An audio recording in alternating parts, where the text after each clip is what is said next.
Quick warning, there will be spoilers for both the book and the movie Carrie. Stephen King's Carrie was first published in 1974, and it tells the story of Carrie White, a young girl with telekinetic powers who is bullied at school and abused at home by her fanatically religious mother, Margaret White. The novel follows the events leading up to prom, at which, after getting particularly humiliated, Carrie uses her powers to, well, f*** it up.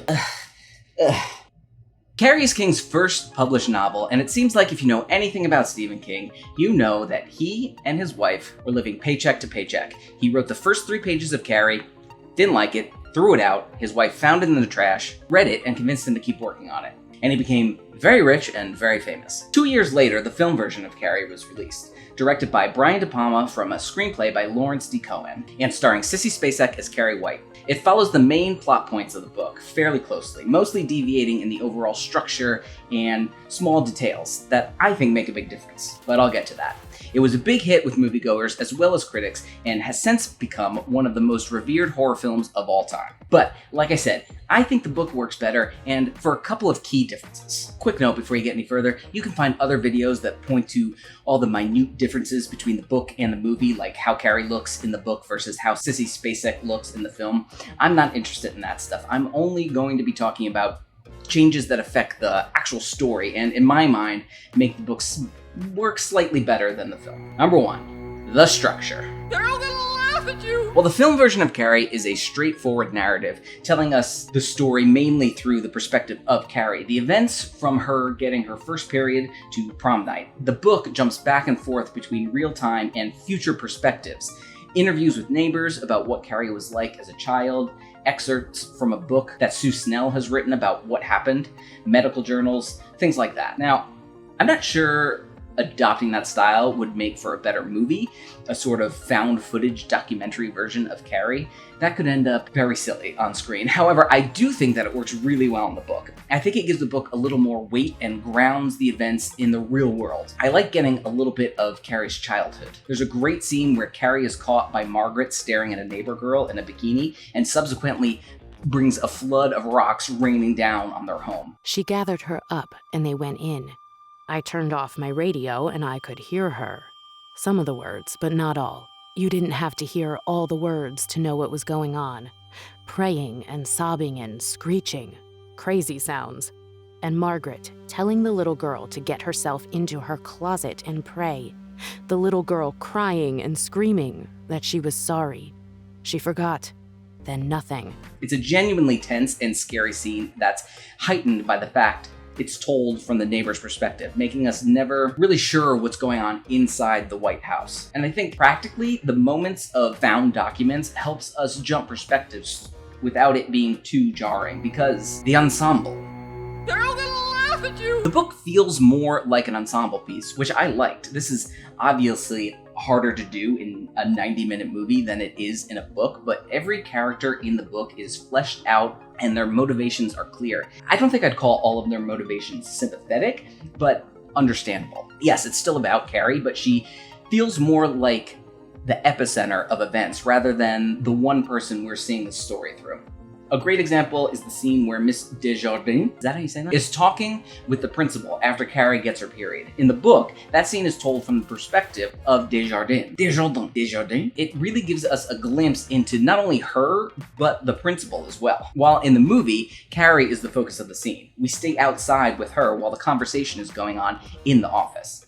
It's not a bad choice, but I think if we invested a little more time seeing these events through the eyes of other characters, it creates more of a sense of all of these individual people taking actions that are leading them towards disaster, rather than an event that happens to them. Which leads me to number 3, Billy Nolan. They're all gonna laugh at you! No disrespect to John Travolta, I think he's a great actor, but Billy Nolan in the book is a sadistic psychopath. Pig blood for a pig.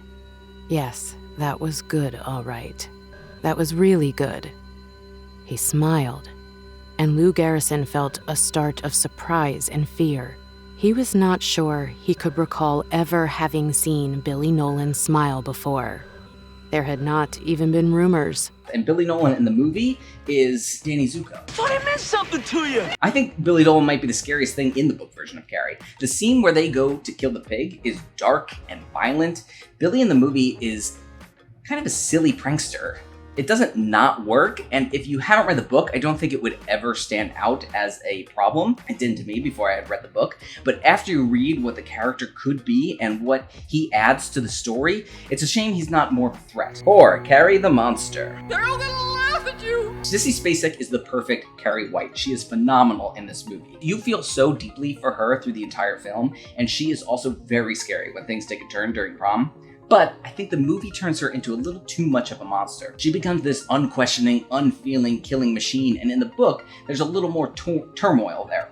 In the book, she's still that same awkward girl, but she's angry and she's hurt and she's lashing out with these insane powers in a way that makes you feel like if she survived, she would regret her actions later on. And it is a choice in the book. After the blood is dropped on her, she runs out of the school and after a moment makes the decision to go back in. She would pick herself up very soon now and sneak home by the back streets, keeping to the shadows in case someone came looking for her. Find Mama. Admit she had been wrong. No. It was time to teach them a lesson. Time to show them a thing or two. She giggled hysterically. It was one of Mama's pet phrases. In the film, it's more like she just loses it and starts causing havoc, which I think takes away her agency and makes it a little less powerful. I like both the book and the film version of Carrie a lot. They're different, and that's good. It's an adaptation in a new medium, and it should be a different experience. Although, if we ever remake this again, and who are we kidding? Of course they're going to. Can we just cut out the library montage where Carrie checks out a bunch of books on telekinesis? Like, she's discovering and learning about her powers. We get it. What they'll probably do when they make this again, they're gonna make her find a bunch of TikToks on telekinesis, and that's how she'll learn about her powers. TikTok-kinesis. Also, fair warning, there's a smattering of racism in the book version, and I don't mean there are racist characters, I mean there are a handful of very jarring moments where King uses some very offensive language and racial stereotypes. I always knew he was accused of using the magical black person trope in a lot of his stories. I'll leave a link in the description to a good article about that. But I wasn't prepared for the casual racism in the book. And as far as the film goes, De Palma's camera very much sexualizes these young girls.